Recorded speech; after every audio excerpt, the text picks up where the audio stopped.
오늘 하나님 말씀은 여호수아서 6장 전체를 가지고 말씀을 전하는데요. 읽기는 1절부터 3절 먼저 읽도록 하겠습니다. 이스라엘 자손들로 말미암아 여리고는 굳게 닫혔고 출입하는 자가 없더라. 여호와께서 여호수아에게 이르시되 보라, 내가 여리고와 그 왕과 용사들을 내 손에 넘겨주었으니 너의 모든 군사는 그 성을 둘러 성 주위에 매일 한 번씩 돌되 엿새 동안을 그리하라. 아멘. 오늘부터 여러분들과 몇 주간에 걸쳐서 여호수아서의 말씀을 전하기를 원합니다. 특별히 무너진 여리고성에 대한 이야기를 여러분들과 전하기를 원합니다. 이 무너진 여리고성이 우리에게 주는 의미가 무엇일까요? 항상 우리가 너무나도 잘 아는 이야기지만 우리 인생에 있어서 여리고성이, 그리고 무너진 여리고성이 의미하는 것이 뭘까? 그것에 대해서 우리가 한번 생각해 보기를 원합니다. 오늘 설교 제목이 여리고성이 우리에게 주는 의미가 무엇인지를 생각해 보려고 하는데요. 첫째로는 우리의 영적인 전쟁에서 승리하는 방법을 알려주는 것이 여리고성의 의미, 무너진 여리고성의 의미이다라고 볼 수 있습니다. 여러분들, 여호수아서는 한마디로 말하면 승리의 책입니다. 여러분들이 여호수아서를 잘 묵상하면 영적인 전쟁에서 승리하는 법을 우리는 분명하게 배울 수 있습니다. 물론 우리가 승리해야 되는 부분은 다 틀릴 수가 있어요. 우리에게 다 가나안 땅이 다 다르듯이. 그러나 승리하는 방법은요, 우리 모두에게 똑같이 가르쳐 줍니다.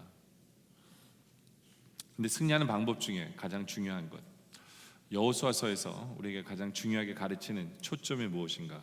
그것은 첫째로 하나님의 말씀을 정확히 알고 있어야 한다라는 겁니다. 그냥 하나님의 말씀을 아는 게 아니라 정확하게 알고 있어야 한다라는 겁니다.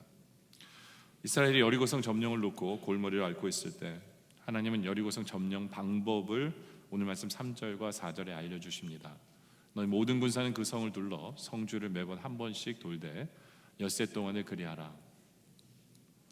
방법이 뭐냐면 그 성을 돌래요. 하루에 한 번씩.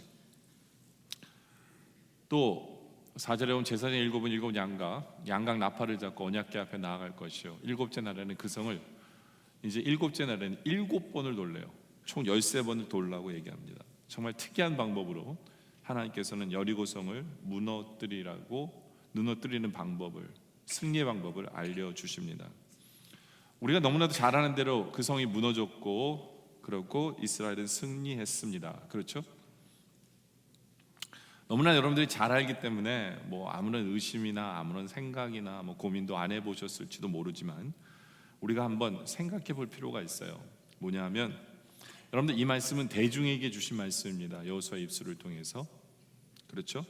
이 말씀의 뜻을 잘 몰라도, 정확한 의미를 잘 몰라도 그 당시에는 말씀을 전하는 여호수아가 있었고, 그리고 그 말씀을 토럴리 언더스탠드하는 리더들이 있었고요. 그렇죠? 그리고 그 말씀을 설명해 주는 사람들이 있었고, 그리고 그래서 나는 그 말씀을 정확히 듣지 않아도 내가 이스라엘 백성이라면 우리는 어떻게 하면 돼요? 따라가면 됐어요. 그게 이제 그 당시에 그 말씀을 받은 사람의 세링입니다. 근데 제가 여러분에게 이렇게 물어볼게요. 여러분의 삶에 무너뜨려야 할 여리고성이 있어서 여러분에게, 각자 각 사람에게 다 여리고성이 다 다를 텐데, 여러분의 삶 속에 있어서 정확하게 하나님 여러분에게 무슨 말씀을 하시면 여러분에게 들을 귀가 있으십니까? 여러분들 이해가 되세요? 만약에 여리고성이 어떤 전도 대상자라고 제가 예를 들어 볼게요. 여러분이 기도하면서 하나님 저 영혼을 전도하게 해주세요, 저 영혼 좀 구원받게 해주세요 라고 기도를 열심히 하고 있는데, 그래서 하나님 저에게 방법을 알려주세요, 어떻게 할까요? 그랬는데 여러분들 읽었는데 오늘 이 구절을 읽었어요.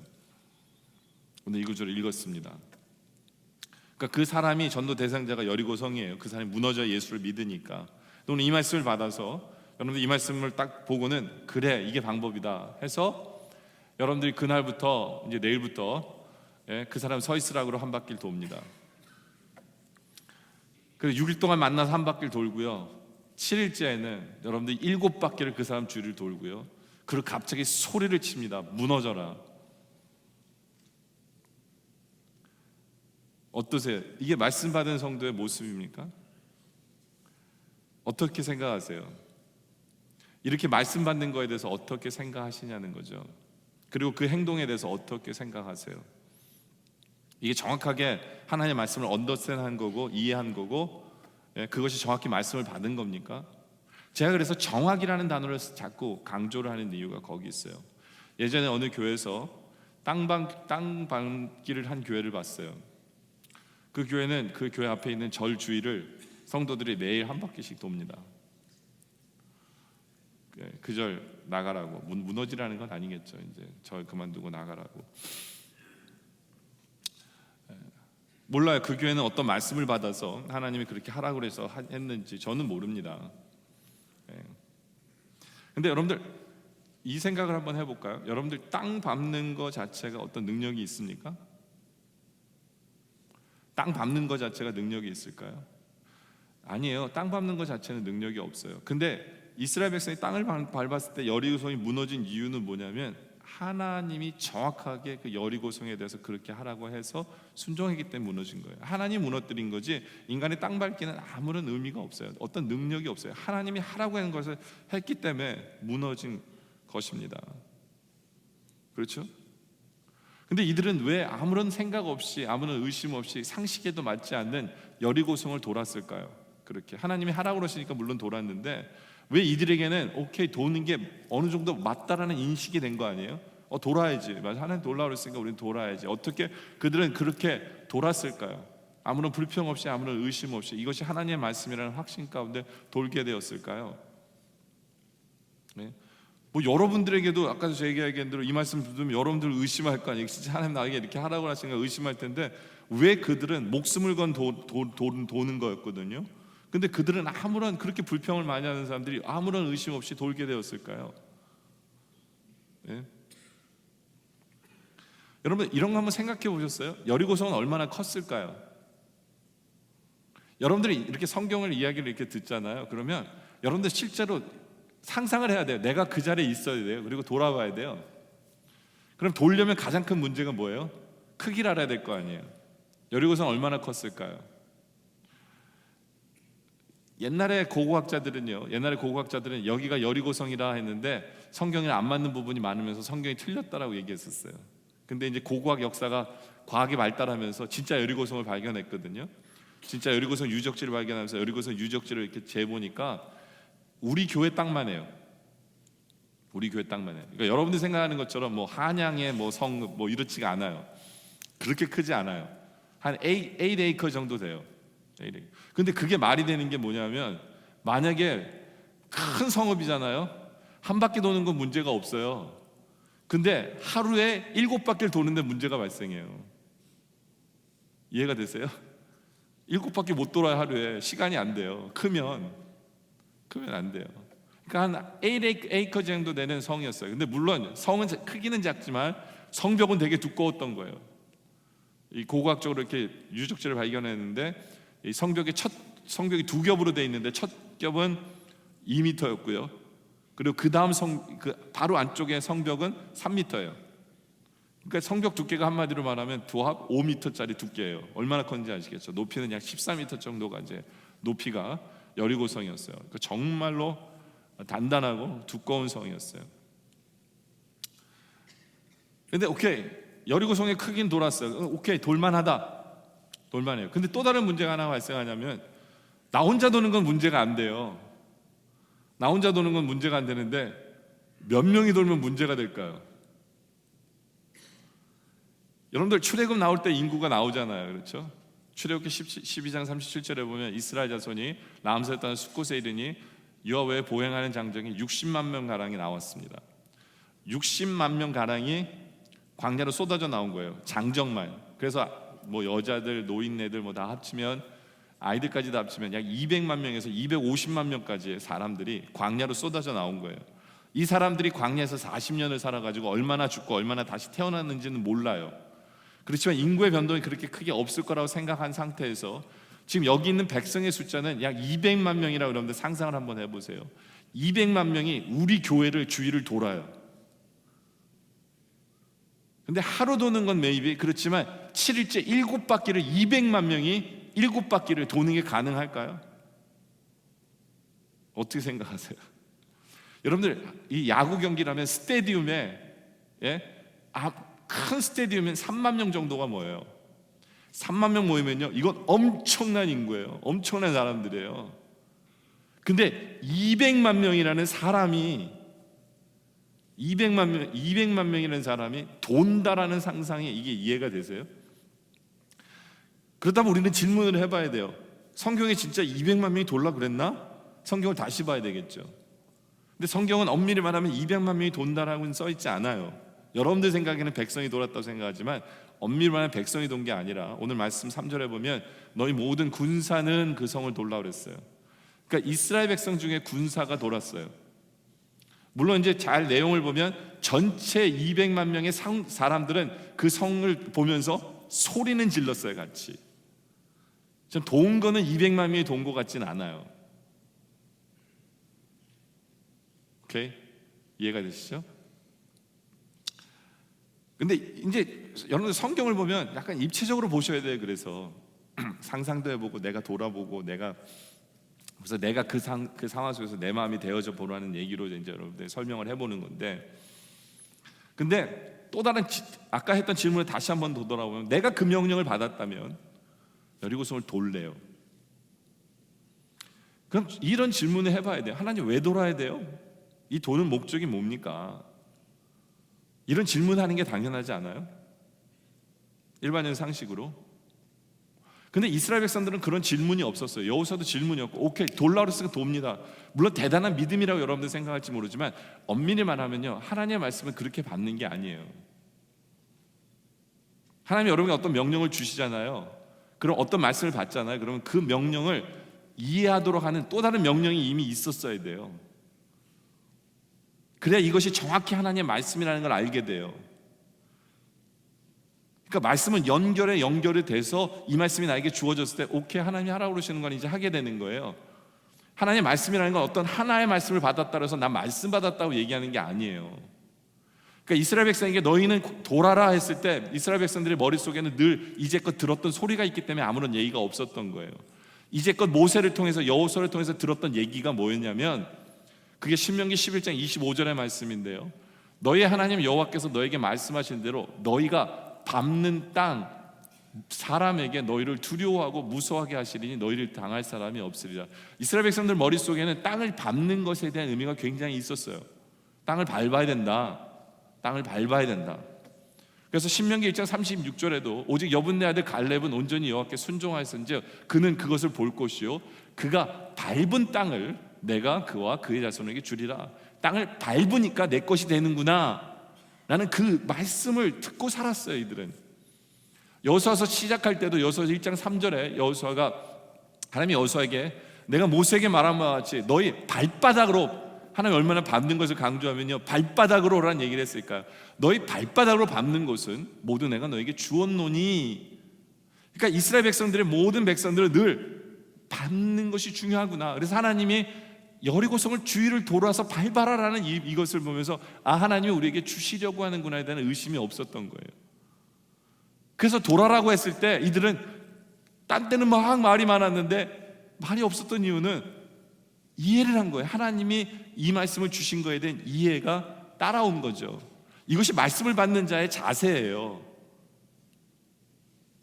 근데 왜 이들은 돌았을까요? 왜 아무런 생각 없이 하나님이 이 여리고성을 나에게 주실 거라는 확신이 있었을까요? 그 이유는 또 다른 말씀이 받침이 됐기 때문에 그래요. 그건 뭐냐면 모세가 애굽 땅에서 이스라엘 백성들을 데리고 나올 때부터 하나님께서 늘 주신 말씀이, 비전이 뭐냐면 이스라엘 백성이 주신 뭐냐면 이 가나안 땅이 너희 것이야. 이 가나안 땅이 너희 것이 될 것이야. 여리고성이 가나안 땅이거든요. 여기가 너희 것이 될 거라니까 그 말씀을 받으니까 여리고성 내 거 되는 거예요. 전혀 문제가 없는 거예요. 그래서 밟는 거에 대해서 내 땅이 되는 거에서는 문제가 없는 거예요. 왜냐하면 큰 그림 속에서 가나안 땅이 내 거야. 그런데 밟으면 내 땅이 돼. 그런데 여리고성 가서 밟아. 오케이, 이게 내 땅이 돼. 이게 이미 받은 말씀 안에서 말씀이 받쳐주면서 그들에게는 확신이 오는 거고, 그들은 이것이 하나님의 뜻이어야 되는 전혀 의심이 없는 거예요. 여호수아 1장 4절에도 보면 곧 광야와 이 레바논에서부터 큰 강 곧 유브라데 강까지 해쪽 속은 온 땅과 또 해지는 쪽 대해까지 너의 영토가 되리라. 가나안 땅의 크기거든요. 하나님이 약속한 땅의 크기, 엄청난 크기입니다. 그 안에 여리고가 있는 거예요.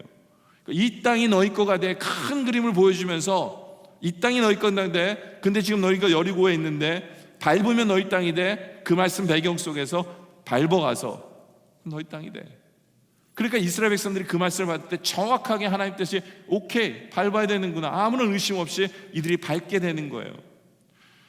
말씀을 이해하게 되는 배경을, 이것이 하나님의 말씀이라는 확신이 되는 배경을 여러분에게 설명하려고 노력하는 거예요. 제가 지금 왜 이게 중요하냐면, 어떤 분이 저에게 그런 질문을 해요. 목회하다 보면요, 저한테 밑도 끝도 없이 저한테 그래요. 목사님, 제가 이 가게 해야 될까요, 말아야 될까요? 저한테 질문을 하세요. 물론 그분이 이제 저를 목회자로 인정하시니까 저한테 질문하지만, 물론 저한테는 뭐 그분한테 얘기는 안 하지만 속으로 무슨 생각이 드냐면, 내가 무슨 점쟁이로 하나, 내가 어떻게 알아? 이게 저의 첫 번째 리액션이에요. 그런데 굉장히 많은 성도들이요, 하나님 앞에 똑같이 나아가요. 하나님 앞에 어떤 문제가 딱 발생하면 하나님 할까요 말까요? 하나님 left, right 어떻게 할까요? 기도를 시작합니다. 하나님 답 주세요. 말씀 주세요. 오른쪽이 왼쪽이 어떻게 할까요? 하나님 왜 대답이 없으십니까?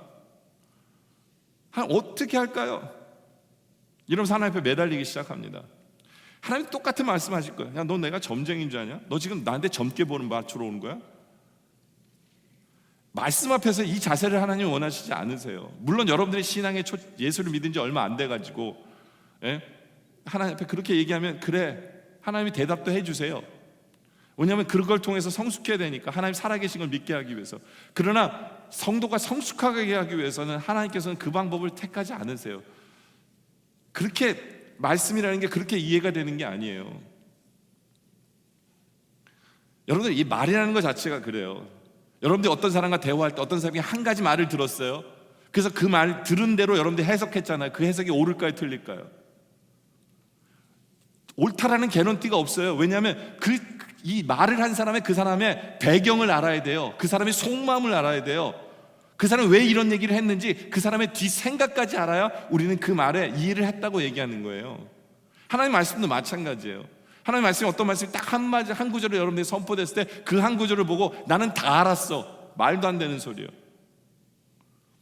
그 말씀을 왜 하나님께서 여러분에게 하셨는지 그 배경을 알아야 돼요. 그 하나님의 속뜻을 알아야 돼요. 여러분을 향한 큰, 하나님이 여러분을 향해 갖고 있는 큰 그림을 여러분들 이미 갖고 있어야 그 말씀이 이해가 되는 거예요. 그렇기 때문에 하나님의 말씀은 관계 속에 들어가야 돼요. 여러분들 관계 속에. 제가 그래서 새가족반에서 어떤 예화를 쓰냐면 퍼즐에 대한 얘기를 해요. 여러분들 1000개짜리 퍼즐 해보셨어요? 1000개짜리 퍼즐을 하면 퍼즐 한 피스를 들고요, 이 퍼즐이 어디 가야 될지 여러분들 노 아이디어입니다.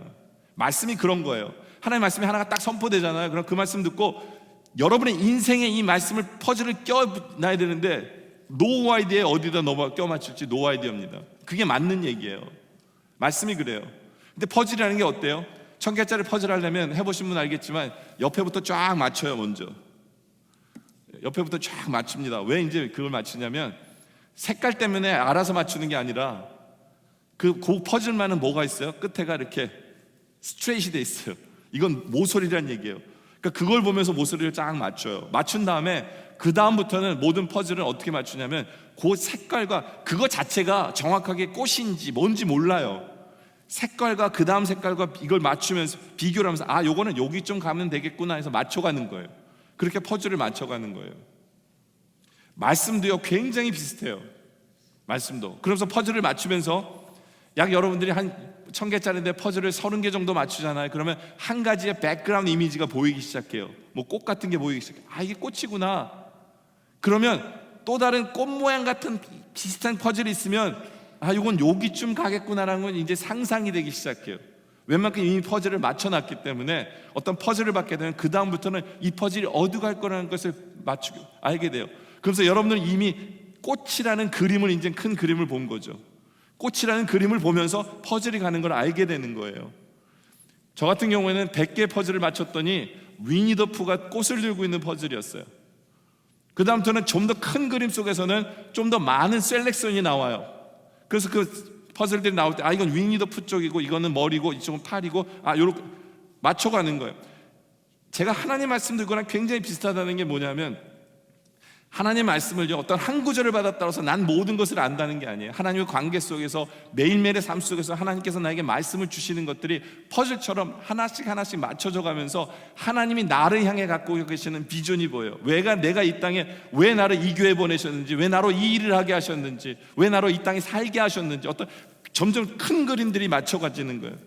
큰 그림들이 나에게, 하나님이 나를 향해 가지고 큰 그림이 보여지면서 하나님이 던져주시는 말씀들이 그 그림에 의해서 이건 이 정도 가겠구나, 이건 이 정도 가겠구나, 이 정도 가겠구나 하면서 그 그림을 맞춰가면서 나에게 어떤 결정해야 되는 문제가 발생하잖아요. 그럼 그 그림에 의해서 그 말씀을 맞춰가게 돼요. 그러면서 답을 얻게 돼요.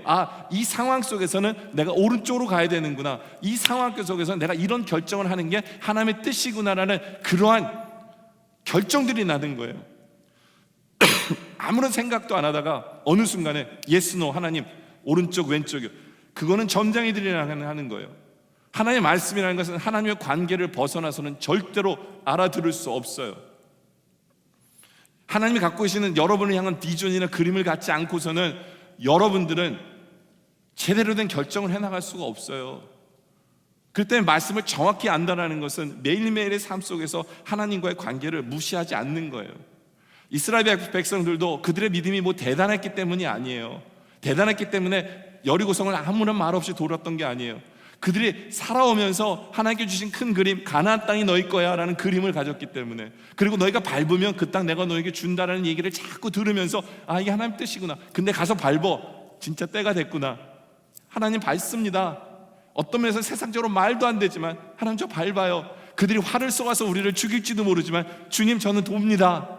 왜요? 하나님 말씀이 벌써 스며들어 있는 거예요. 하나님과의 관계 속에서 하나님이 무엇을 의미하는지를 알기 때문에 그 일을 진행할 수 있었던 거예요. 그래서 하나님의 말씀을 정확히 알게 되는 거죠.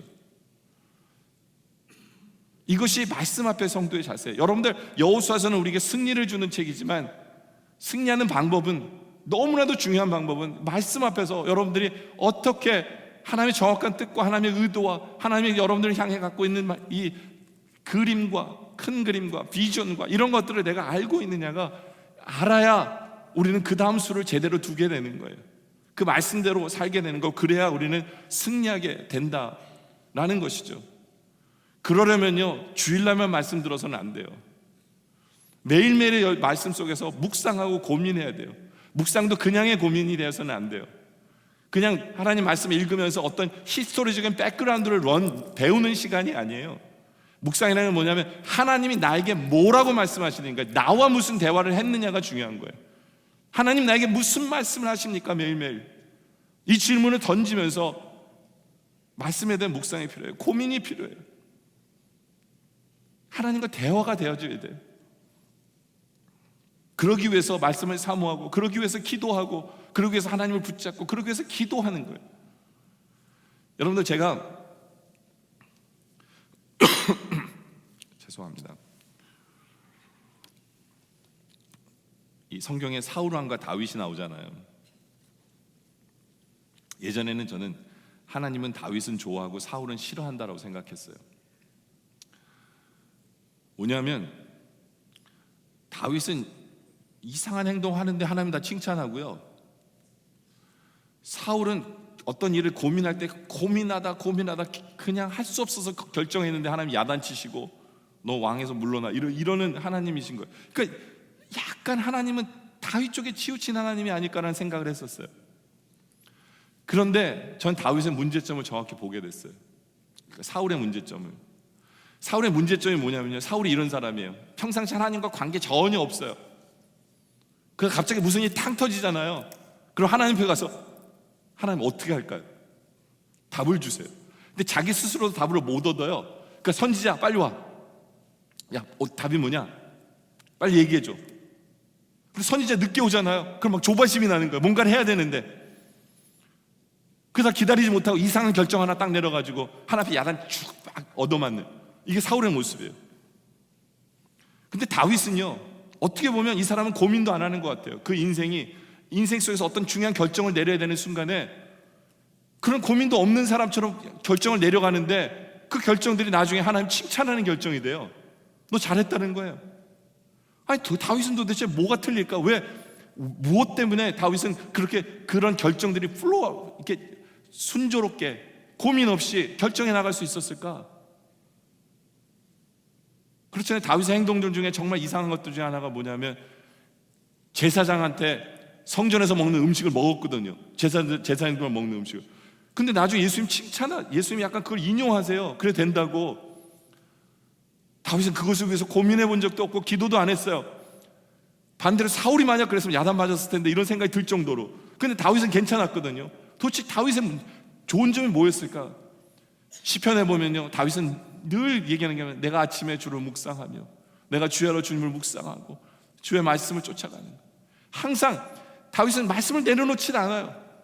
하나님과 늘 교제하니까 늘 어떤 상황이 닥치면 하나님이 원하시는 쪽이 뭔지를 이미 알고 있는 거예요. 그러다 보니까 그는 어떤 선택의 기로에서 막 고민이 안 돼요. 어떻게 할까요? 제사장 빨리 와봐. 어떻게 할까? 그럴 필요가 없어요.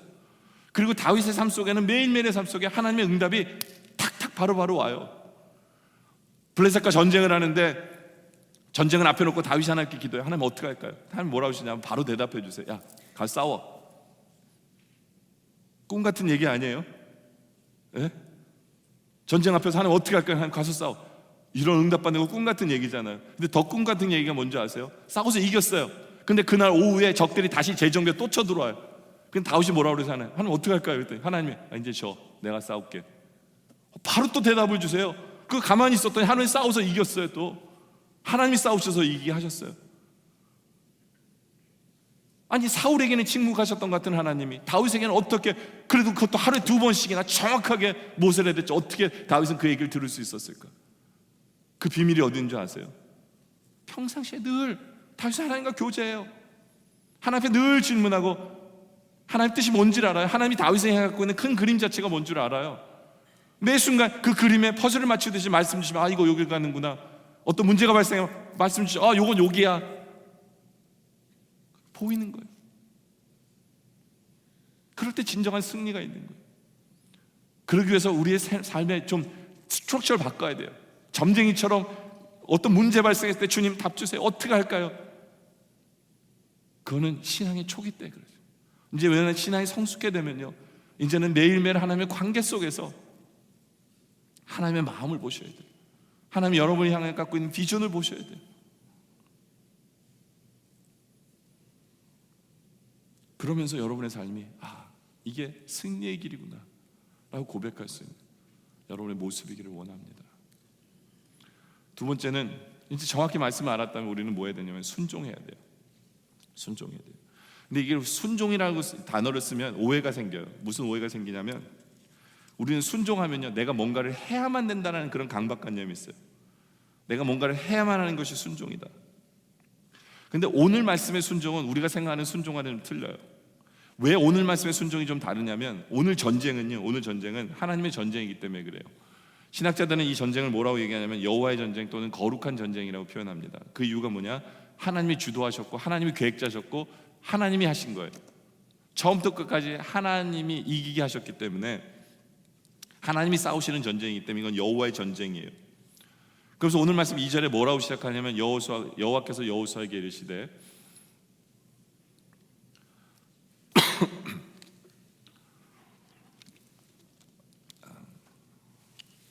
제가 사탕을 좀 물게요.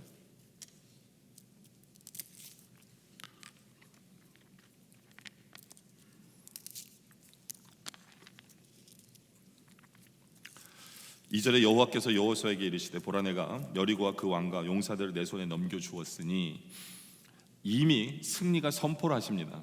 전쟁 전에 하나님께서 야 너네 이겼어. 이게 여호와의 전쟁의 가장 적절한 표현이에요. 이미 여호와의 전쟁은 승리를 선포하시고 일을 하세요. 왜요? 승리에 이기고 지는 건 하나님 손에 달렸는데 하나님이 이겼다면 이긴 거죠. 그렇죠? 승리를 보장받고 싸우는 전쟁이에요. 그렇기 때문에요, 이 여호와의 전쟁은 해석할 때 굉장히 중요해요. 어떻게 해석하느냐면 거꾸로 해석해야 돼요.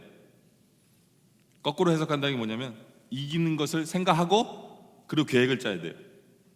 이길 거를 생각하고 그 다음 스텝을 짜나가야 돼요. 이거 여호와의 전쟁의 모습이에요. 여러분들, 우리가 살아가면서 우리는 영적인 전쟁, 수많은 영적인 전쟁 속에 살아가면서 우리는 여호와의 전쟁을 수많은 여호와의 전쟁을 접하고 삽니다. 그거 아세요? 뭐 예를 들면 부활 같은 것도 마찬가지예요. 십자가 지면 부활이 있잖아요. 그럼 십자가 질 때 우리는 이미 부활이 결정되어진 거예요. 부활이 승리가 결정되어진 거죠. 그렇게 해석하면 십자가를 져야 되는 거예요. 그런 여호와의 전쟁 속에서 굉장히 중요한 게 뭐냐면 믿음이에요. 믿고 기다리는 거예요. 이스라엘 백성들은 이겼다라고 하고 20절의 결과는 뭐예요? 20절에 보면 결과가 나오죠. 이에 백성이 외치고 제사장들 나팔을 불매 백성이 나팔 소리를 들을 때 크게 소리져 외치니 성벽이 무너져 내렸어요.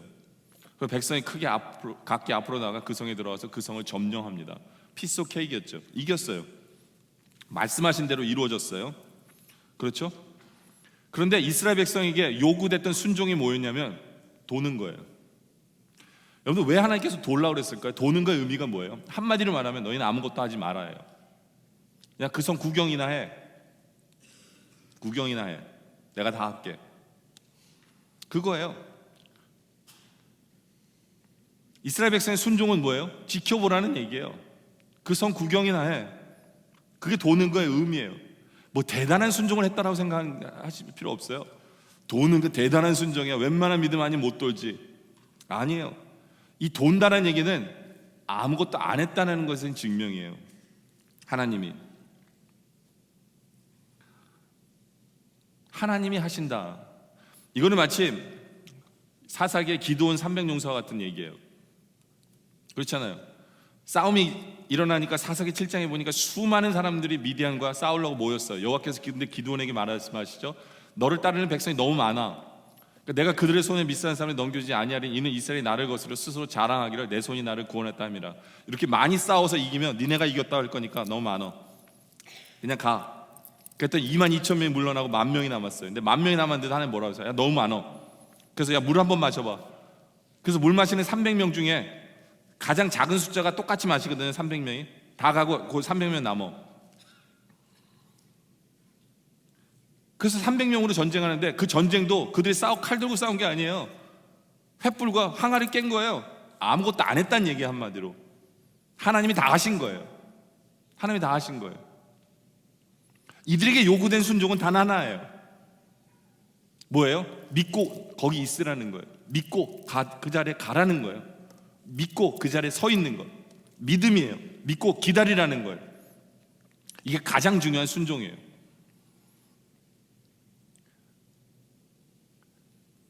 우리가 영적인 전쟁 속에서 하나님이 우리에게 요구하시는 것은 도망가는 게 아니에요. 두려워하거나 걱정하는 게 아니에요. 가장 하나님 원하시는 순종은 믿고 주님이 하신 일을 지켜보는 것. 이 순종을 요구하세요. 우리는 자꾸 순종하면 내가 뭔가를 해야만 된다고 생각하는데요, 가장 중요한 순종은 믿고 주님 바라보는 거예요. 그리고 또 하나 순종을 애드하자면 여호수아서 6장 10절이에요. 여호수아가 백성에 명령하되 너희는 외치지 말며 너희 음성을 들리게 하지 말며 너희 앞에서 아무 말도 내지 마라. 이게 또 다른 순종해야 될 얘기예요. 순종 아니죠. 무슨 얘기예요? 말만 좀 하지 마. 제발 말만 하지 마. 이게 순종할 명령이었어요. 여러분들, 이 영적인 전쟁에서요, 근데 정말 중요한 순종이에요. 여러분들 제발 좀 말 좀 하지 마세요. 이런 얘기 자주 듣던 얘기 아니에요? 왜 이렇게 말이 많냐는 거예요. 왈가왈부 하지 말고 가만히 좀 계세요. 왜 말하면 불평하고 원망하고 비방하고, 네거티브한 비관적인 얘기할 거니까 제발 말 좀만 말하지 말라는 거예요. 그러니까 이들은 아무것도 하지 마요. 정말 말도 하지 마. 그게 너희들이 할 순종이다. 그러면 여리고서 무너져. 어떤 성도에게는 정말 힘든 순종인데요, 이 순종을 요구하세요. 여러분들 어떤 큰일 하는 거 원하지 않으세요. 여호와의 전쟁 속에서는 믿고 입 다물고 주님 보는 거예요. 그러다가 주님 말하라 그러면, 그러다가 내가 너에게 10절 뒷부분에 내가 너에게 명령하여 외치라 한다는, 그때 외치라는 거예요. 이 외침은 찬송 소리예요. 기도 소리예요. 그것 빼고는 하지 말란 얘기예요. 그 순종을 우리에게 요구하세요. 그러면 여호와의 전쟁은 이깁니다. 그러면 여리고성은 무너져요. 그것이 승리의 방법이에요. 승리의 방법. 두 번째로, 그렇다면 이 무너진 여리고성은 우리에게 주는 의미가 뭘까? 그것은 우리가 무너뜨려야 될 여리고성이 있다는 얘기예요. 있다는 얘기입니다.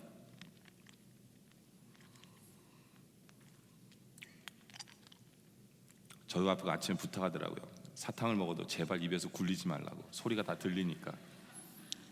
들리세요? 제 소리가? 근데 양해해 주세요. 이걸 안 굴리면 사탕이랑 이게 붙어가지고요, 입이 안 떨어져요. 사이사이에 침을 묻혀야만 제가 말을 제대로 합니다. 그러니까 소리가 들리더라도 양해해 주세요.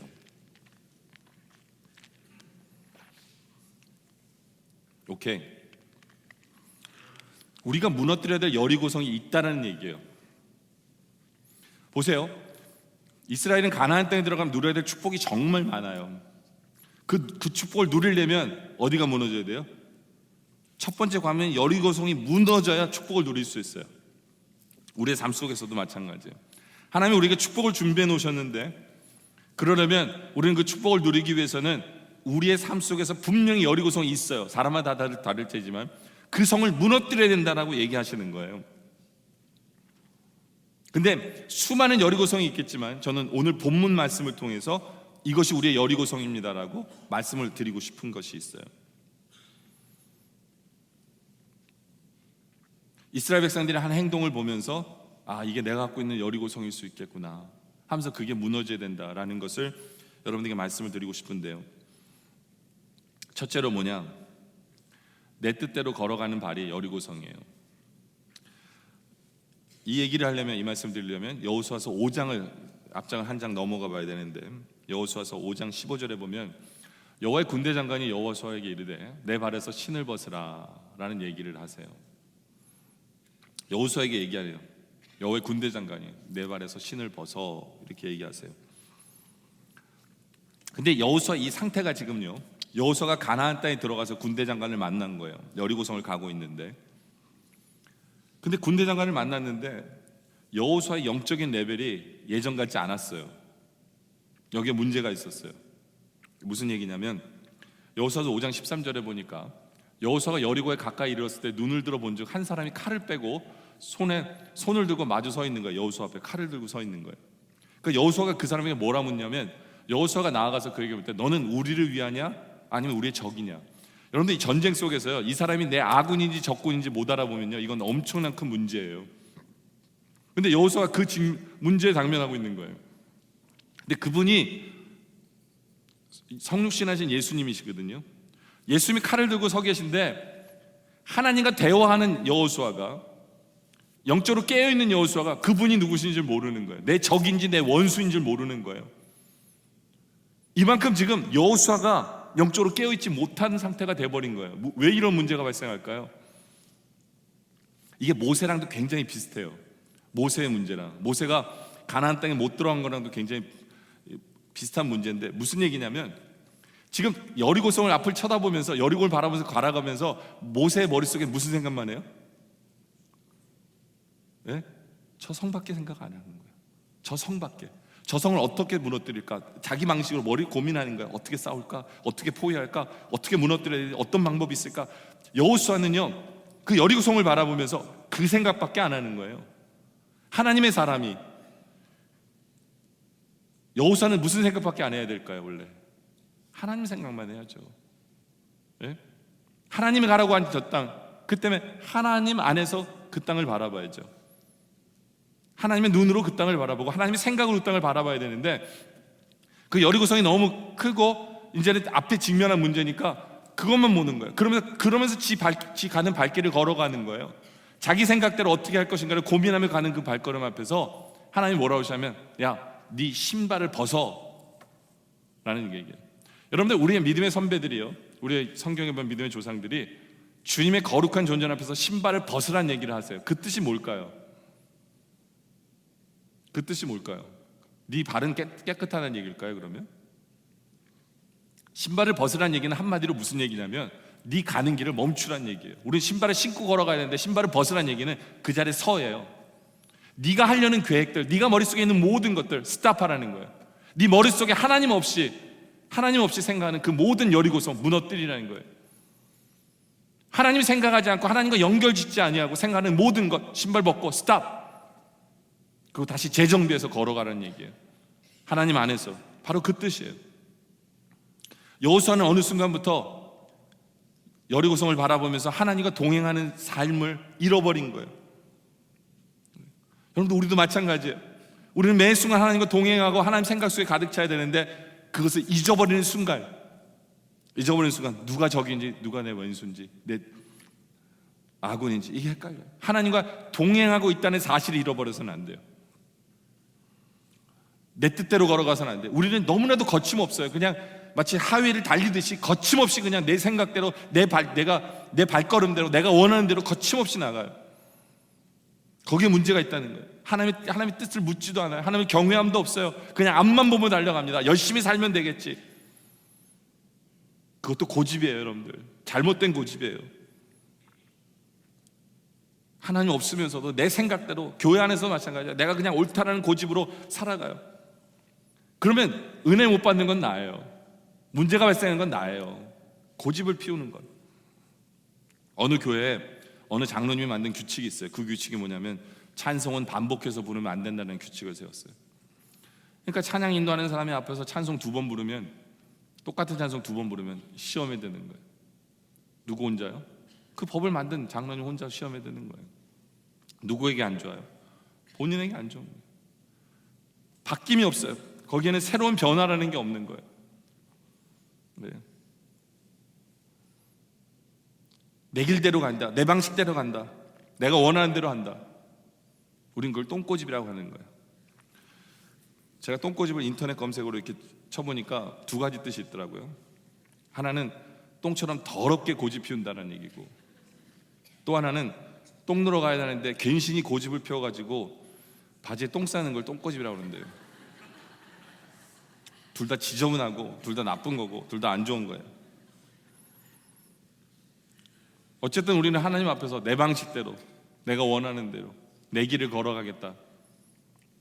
그 고집 버려야 돼요. 하나님과 동행하고 있기 때문에 하나님 나의 주인이세요. 하나님 원하시는 대로 가야죠. 그렇게 되기 위해서는 가장 시작이 뭔지 아세요? 신발을 벗어야 돼요. 가는 길을 멈춰야 돼요. 그리고 주님께 무릎 꿇어야 돼요. 주님 어떻게 할까요?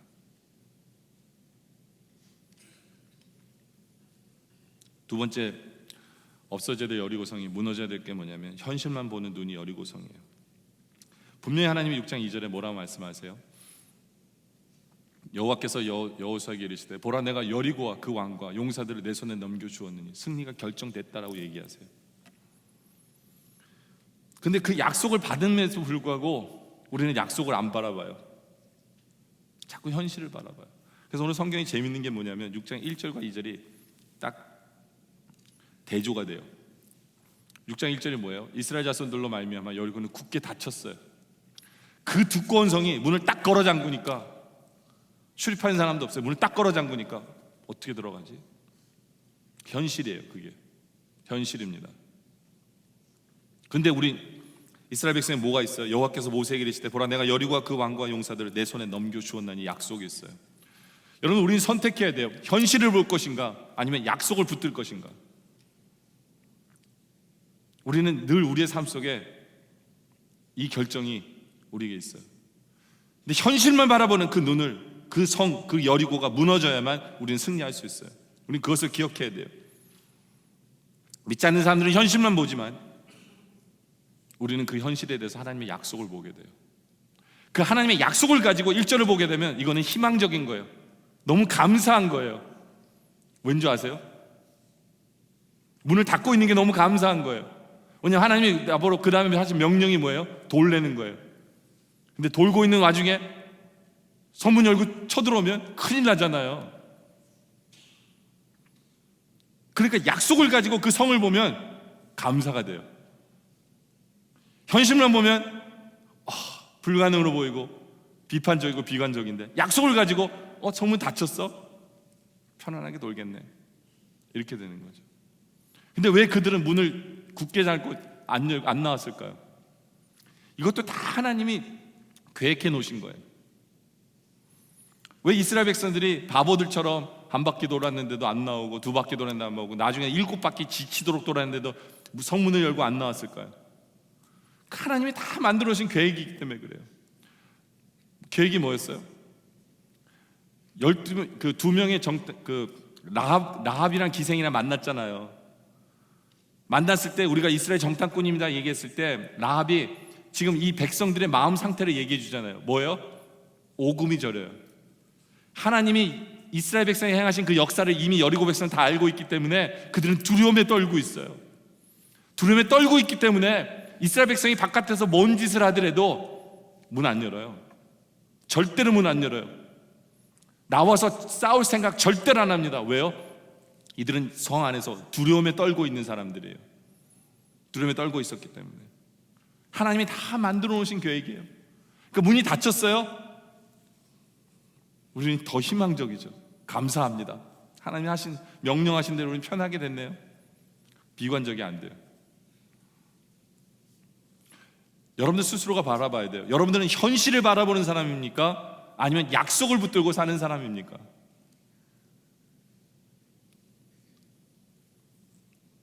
예수님의 제자들이 배를 탔는데 마가복음 4장 37절에 큰 광풍이 일어나며 물결이 배에 부딪혀 들어와 배에 가득하게 되었어요. 예수께서는 고물에서 베개를 베고 주무시더니 제자들이 깨우며 이르시되 선생님이 우리가 죽게 된 것을 돌보지 아니하시나이까. 광풍이 일어나니까 뒤늦게 예수님 깨우는 거예요.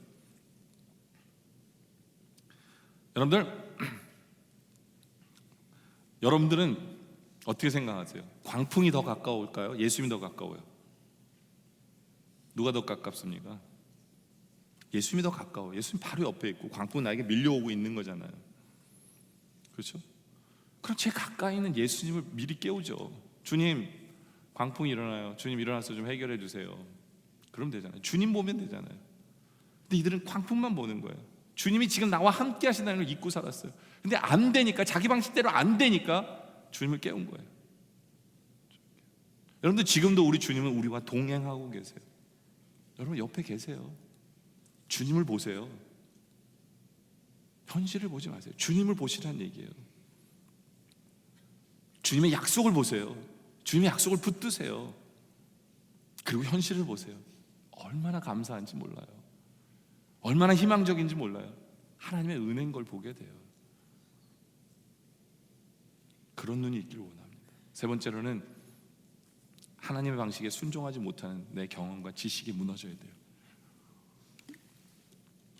고린도서 10장 4절과 10장 5절에 보면 우리의 싸우는 무기는 육신에 속한 것이 아니에요. 오직 견고한 진노 무너뜨리는 하나님의 능력이라. 모든 이론을 무너뜨리세요. 우리는 너무 이론에 매달려 있어요. 그걸 견고한 진이라고 얘기해요. 내 경험, 내 방식, 내 생각. 하나님의 아는 것을, 대적하여 높아진 것을 다 무너뜨리고 모든 생각을 사로잡아 그리스도에게 복종하게 하니 우리의 모든 생각을 사로잡아 예수님께 드려야 돼요. 우리의 견고한 진이 무너져야 돼요. 내 마음속에 있는 내 고집이나 내 생각이나 내 계획이나 내 경험이나 이 모든 것이 무너져야 돼요.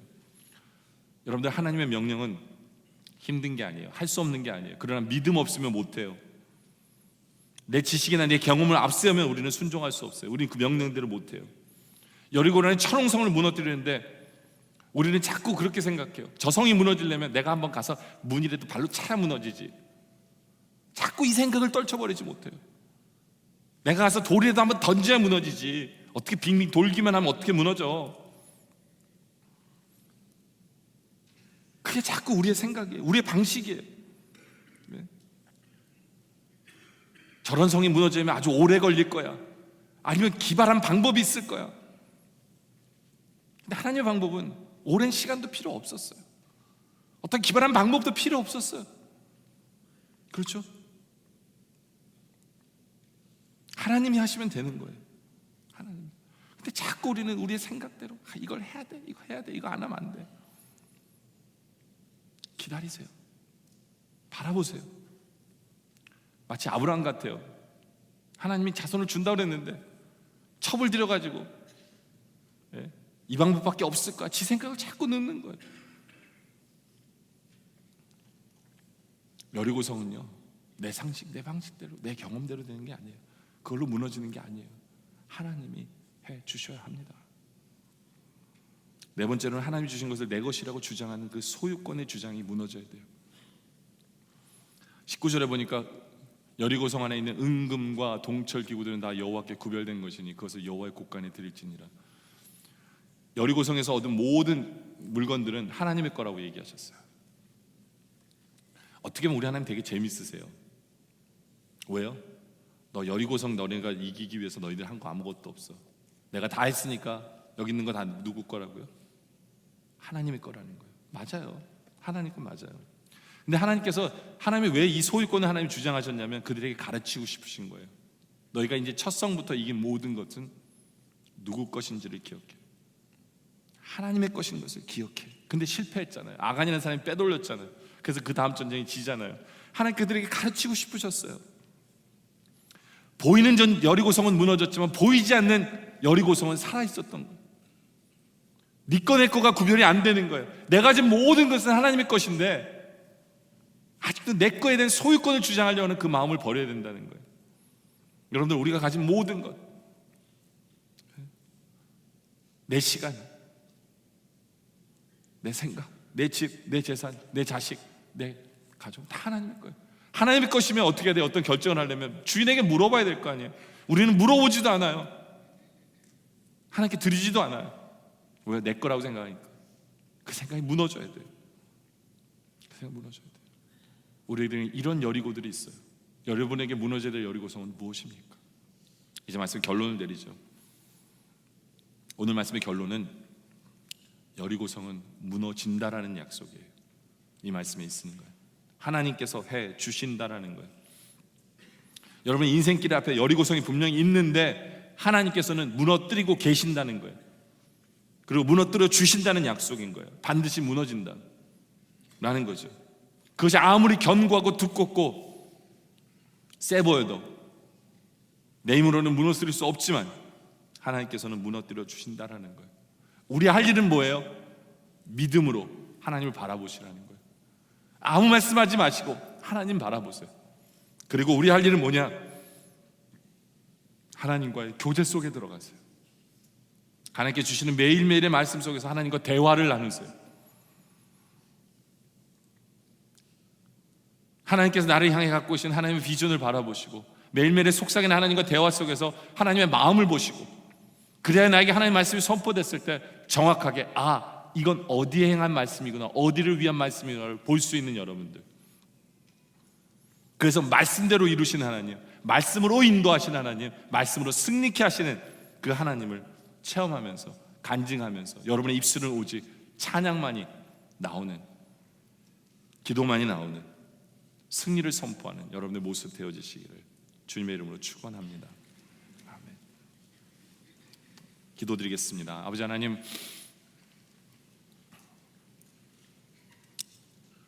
우리는 어려울 때만 주님의 말씀을 찾았고 필요할 때만 주님 앞에 물었고,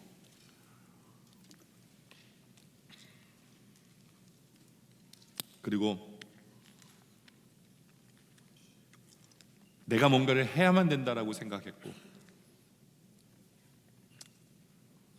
내 경험, 내 지식, 내 방법,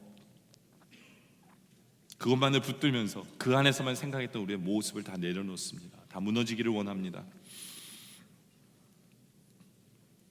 지금도 우리와 말씀하시고 교제하시는 그 주님 앞에 이제 나갑니다.